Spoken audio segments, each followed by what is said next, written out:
I told myself before I started YouTube that I was going to be different and that I wasn't going to be like every other YouTuber and that I wasn't going to be the sellout average blonde bimbo on YouTube. I was going to be someone different and I was going to show people that I'm not cookie cutter and that there is a set of real people in a place that can be so incredibly, I don't want to say fake, but you know, like a lot of people put on a front, and I wanted to be different than that.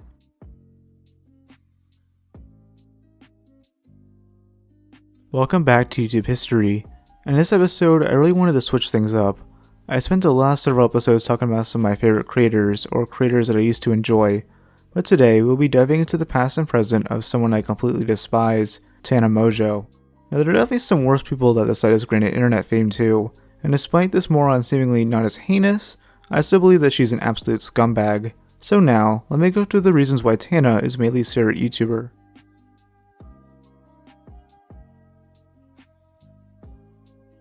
Born on June 24th, 1998, Tana has said on multiple occasions that she had a troubled childhood, and that, by the age of 14, she was regularly exposed to the party scene in her hometown of Las Vegas. She even began drinking alcohol and smoking weed at this age. At the age of 16, she apparently dropped out of high school, but I'm not 100% sure on that information. This would only increase her drinking and drug habits, having substance abuse issues for quite a long time. On April 30th, 2015, she created her first ever YouTube channel, simply called Tana Mongeau. She had previous social media presences, but this is the one that gave her attention. The first video still up on her channel is called Hairdresser from Hell, uploaded on May 15th. It seems she might have had previous videos on this channel, but who knows and who cares. I actually watched part of the video and it's not as bad as I thought it would be. She's not as loud or annoying as she was in later storytime videos. And that annoyed me because it's like, you pay a salon price for salon quality products. I'm not saying I'm a spoiled little brat, but I'm saying if I wanted someone to use L'Oreal sulfate-free Everpure on my hair, I would wash my hair myself. You know what I mean? Like, that sounded really like bitchy. I'm sorry. These storytime videos are how Tana got mentioned reviews. They were clickbaity as fuck, and she knew it. But what really got the ball rolling for her career is a July upload called My Creepy Stalker Story, and she would upload multiple other parts to this, elaborating on this crazy story more and more. I'll attempt to summarize it. In 2nd grade, a boy she knew had an insane crush on her, so much in fact that he used the school's directory to find her home's phone number. With this, he called her multiple times just to say he loved her. This got him sent to the principal's office where he explained his reasoning behind this, that he loved her. He would be sent to the principal's office again in 5th grade due to making a MySpace page dedicated to her, and in 8th grade he made a Facebook page about her, but this time not about liking her, but about how he hated her, and in 2015 he's back with Instagram as a source. Oh, and he was sending her super personal text messages. Tana said in a video that he got arrested, only to be released somehow and might be breaking into her home. The evidence? Things being moved around without her knowing why. Many would be split upon two sides. Is she lying for attention, or is the stalker story real? I think it's a mix of both. She definitely over-exaggerated many details of the story for views, which is a recurring theme for Tana, but I think parts of it are true originally, and she made things up as she went along. Oh, and in October 2021, she brought the topic back into the limelight, only made it all appear more fake. His name was revealed, but the face was not, despite being blurry in the thumbnail. If you wanted a more depth video on this, I'd go watch Scare Theater's video on it. Her channel grew exponentially around this time, allowing Tana to reach 100,000 subscribers by the end of the year, and by May 12, 2016, she reached 1 million subscribers. That's actually really impressive. I had to give her props for many things. Even though it might seem like it, I don't blindly hate her like others do. I have reasons why I despise her, yet I still do have the ability to applaud her on some things. Like, yeah, she clickbaits, but she played the YouTube algorithm system well, making her famous. Her content still sucks though, but you gotta respect the grind. Despite her flabbergasting content, she did occasionally show a different side of herself. One video in particular was framed as an apology, despite it being about a grown man pressing her for nudes, when she was 17 at the time. It's actually heartbreaking watching this video now for some of the stuff she says. And I think that I've done a pretty good job of doing that. I'm not gonna lie, that has been my only goal. It's not money, it's not fame, it's not numbers, it's none of that. It is literally to stay true to who I am. And I think that I've done a really good job of that, to be honest with you. And I know that there are times when I get a little off track, and there are times when people definitely can misconstrue my sense of humor, but I just hope that my true subscribers know who I truly am and what I'm truly going for. During 2016, she began collaborating with other YouTube channels like her at-the-time boyfriend Summer, Cody Ko, Jonah Green, and The Gabby Show. Oh, and her videos at this time got more and more outrageous, with titles like, I almost died in Uber, no clickbait, live footage, storytime. I shut Disneyland down and bled everywhere, storytime. Disney Star stole my money for cocaine, storytime. Such classics that we can't live without.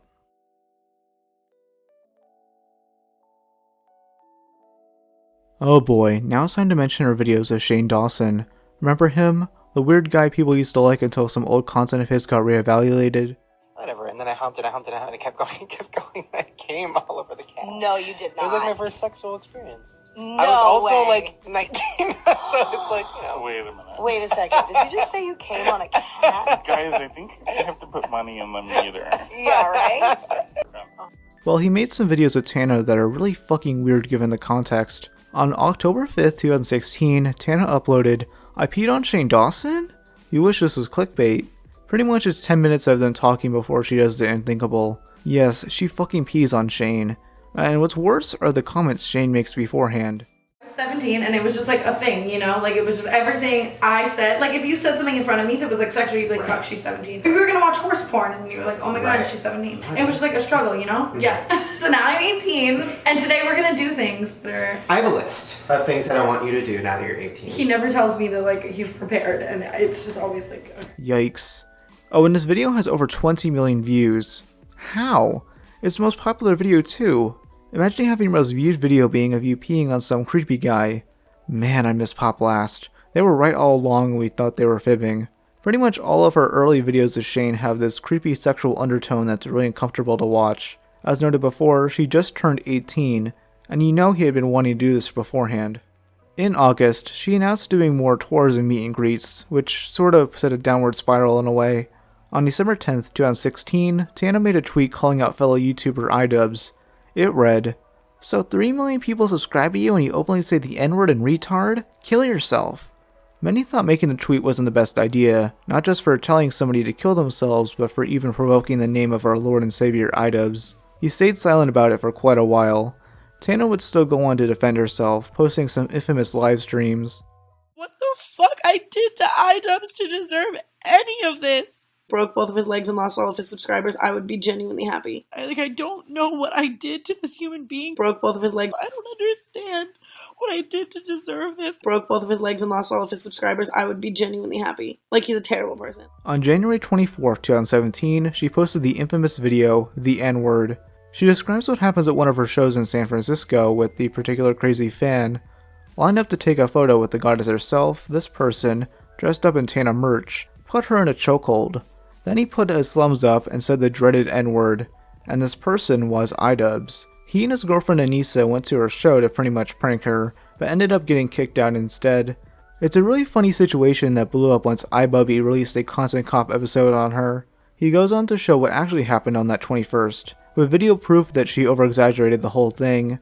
He walks up to me and he kind of like locks his arm around me, like around my neck like this. And it wasn't like it was like a chokehold or anything. It was very like firm and like tight, like I couldn't have really gotten it out, if that makes sense. I'll explain that in a second. And so the guy looks at me and he wraps his arm around me and he looks in the camera and he goes, say, and he puts his thumbs up and then like blank and he says the N-word, like hard R. So then I kind of try to like break free, you know what I mean? Like get his arm away from me and so like the first time I tried to, like he didn't like let go. And that's where my brain instinct's like, okay, does he have a gun? Does he have a knife? Like whatever. This was very quick. It wasn't like he held me in for much longer. And then I pull away harder and finally pull. Oh, and he goes on to explain how hypocritical she is, as she has used the N-word on multiple occasions, but not in the same way he did. You see, Ian uses the word jokingly throughout his comedy to make fun of the word, but the footage that he shows, Tana did not. She used the word viciously, almost like a bullying sort of way. You know you're a stupid nigger, right? You fucking nigger! This did not make her look good, and to me, it started the hate train on her that continued for years to come. On February 17th, about 2 weeks later after the iDubbbz video, Tana released an apology, and it really didn't work out for her. I mean, at least she acknowledged that her use of the word was horrible, but this video really didn't need to be 20-something minutes long, did it? No. But after a bit of subscriber loss and a lack of uploads, she began regularly posting videos again in summer of 2017, Right during the time of the Viner invasion, which I still want to cover in an eventual video. In June, she would break up with her boyfriend Summer Hollingsworth and got into a relationship with Bella Thorne. The two even made a song together called Hefner, starting Tana's stellar music career. Fuck on your bitch like I'm Hefner. I take 10% like I rep her. No faking my tits, but I'll check her. Your bitch give me brain like her neck hurts.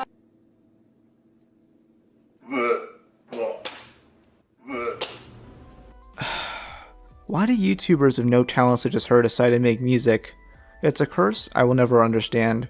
Oh, and she had her parents watch the video. Glad that they can see how awful of a parenting job they did. Sadly, she would go on to make more songs. Around the end of the year, a video emerged of Tana driving a car while on Xanax with their friends in the back.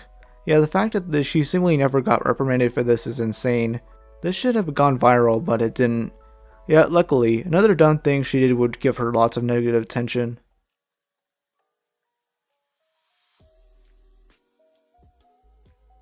On April 2nd, 2018, Tana uploaded a video called "Why I Won't Be Attending VidCon 2018, a rant."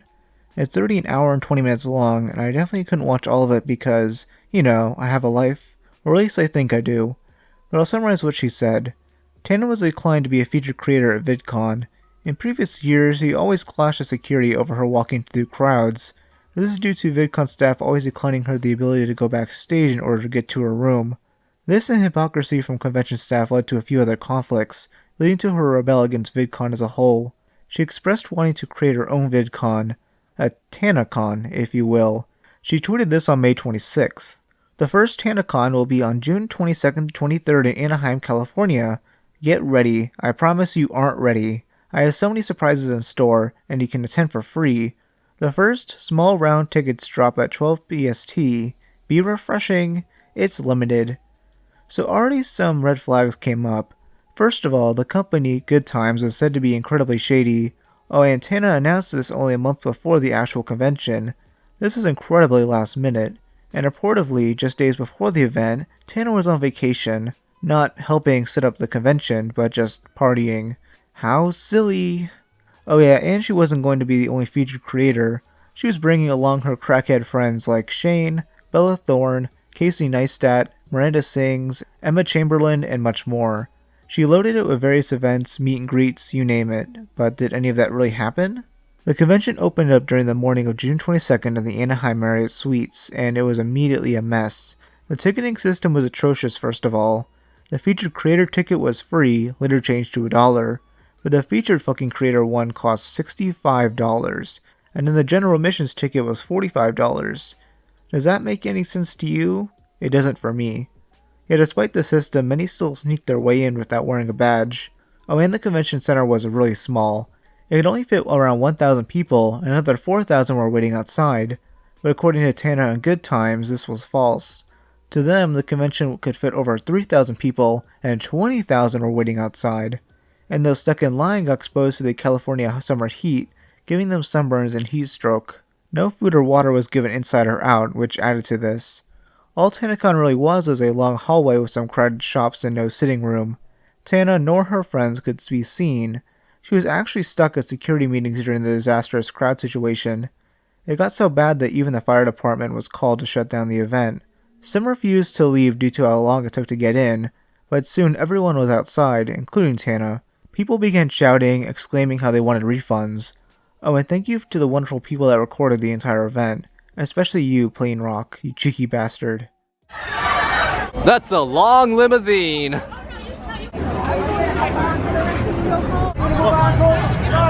TanaCon was a huge success.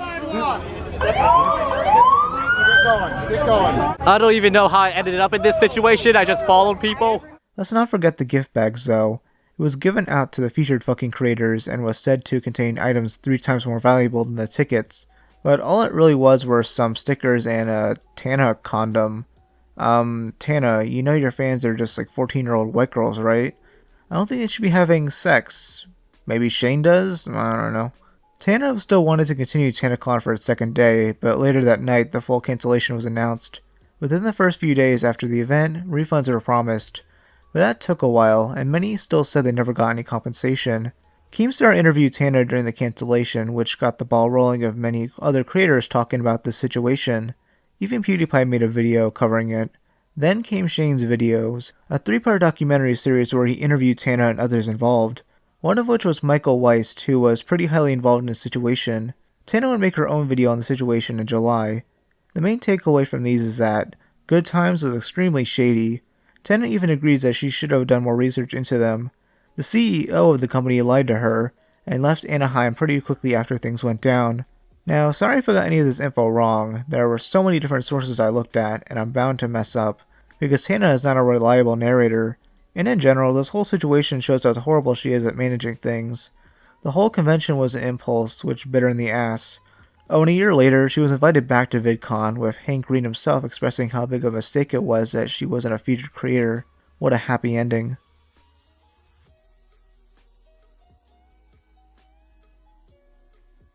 In February 2019, Tana's throuple with Bella and some musician named Mod Sun ended, and then she dated Brad Sosa for a couple of months before that was revealed that he had been cheating on her. So who was next for Tana to date? Well, that would be none other than Jake Paul. He's rich, blonde, egotistical, and really dumb, so practically the male version of Tana. I'll see myself out. Thanks for having me. Did she say we're gonna smash? What's up? I'm Tana. Today we're gonna be talking about how I hooked up with a guy in Vegas. I'm from Vegas, by the way. Don't tell them all the time you were in Vegas. No, this is my Louis Vuitton purse. I was at Coachella with Kylie Jenner. And we'll be seeing more of that couple after it was announced on April 29th that she was to star in an MTV series titled MTV No Filter, Tana Turns 21. It premiered on YouTube on July 8th, 2019, with more mixed results. I actually tried watching the first 2 episodes, and it was hard. Even though they're 15 minutes long, they felt longer. The best way to sum it up is that Tana, her friends, and people that works with her just talk, and then maybe some events happen. In the second episode, Jake randomly shows up, with their friends not even really liking him due to his controversies. Do you think he's stupid? Yeah. So, Jake Paul has a really bad reputation with ex-girlfriends, being rude to his neighbors, just being all around not so great of a guy. He's like a crazy YouTuber, and that really scares me. You know your friend Tana has gone through controversies too, right? Them labeling him as this is laughable, when the show is just about some YouTuber scammed her fans and gave them sunburns. Then she appears on Wild 'N Out for 5 seconds, where she pretty much just flirts the entire time. It's unbearable. Wow, your ass is actually very supple. I wish my ass looked a little more like that. Hey, stay in your lane. Oh, you started off. You're the guest. Justina, if you don't get your goddamn... Wait, your hair is actually so much more vibrant in person. You actually just did it yourself. I have no clue why everybody in the comments wish these episodes were longer. They all think MTV didn't do their queen any justice, as if more exciting things happened in her life. Oh, and in only a few months, she got married to Jake, or so he thought, as they never even attained an official marriage license, meaning it was non-binding. But at least you were able to watch the ceremony on pay-per-view for $50. Wait, what? Yeah, it was scummy, but it seemed like they actually enjoyed their time together before their breakup in January 2020. Around this time, some criticism emerged over Instagram. People began voicing the fact that she photoshopped many of her photos. That in itself is pretty bad until she responded. Tana points out that she's very confident in her appearance. Like, it's great that you accept yourself for who you are, so you shouldn't have a need to Photoshop in the first place. I'm not trying to poke fun at how she actually looks either, because that is fine. What is not fine is lying about it. Some of these are really horrendous too. It's especially bad when you realize how many young girls look up to her, because looking at these photos makes these girls feel bad about themselves. Yet if she was more transparent about how she actually looks, this wouldn't be happening. It just comes off as fake.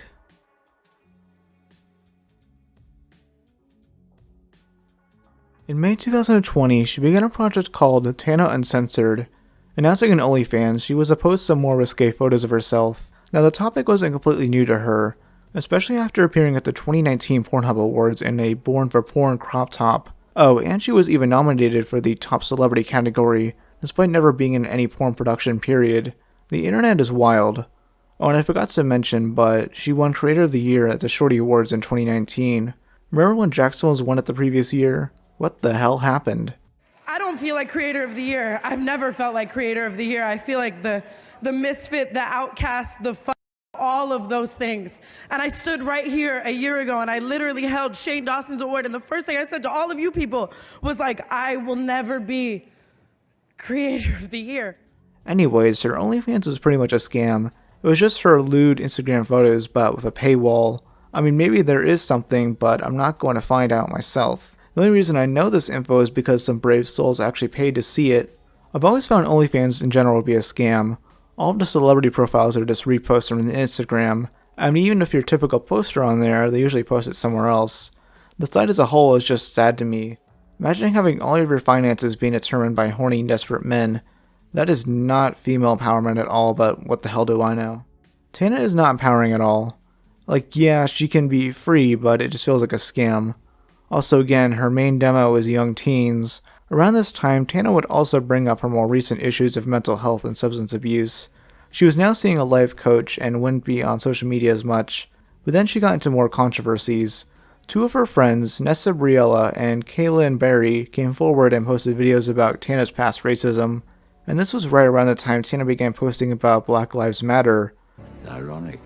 They pointed out several instances of bullying people over race and previous use of the N-word that our friend Ida discussed years before. The drama was originally going to be held privately, but Tana began ghosting Kaylin.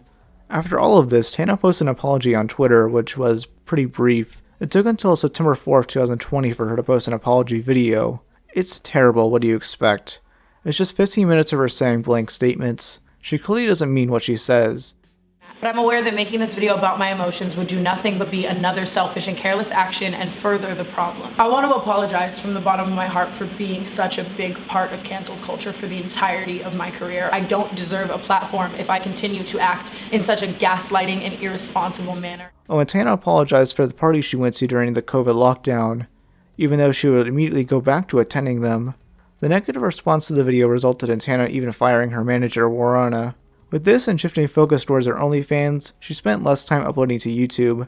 In fact, for most of 2021, she rarely uploaded, just a couple of videos, but she was more active on her second channel, which features her podcast, Cancelled with Tana Mongeau.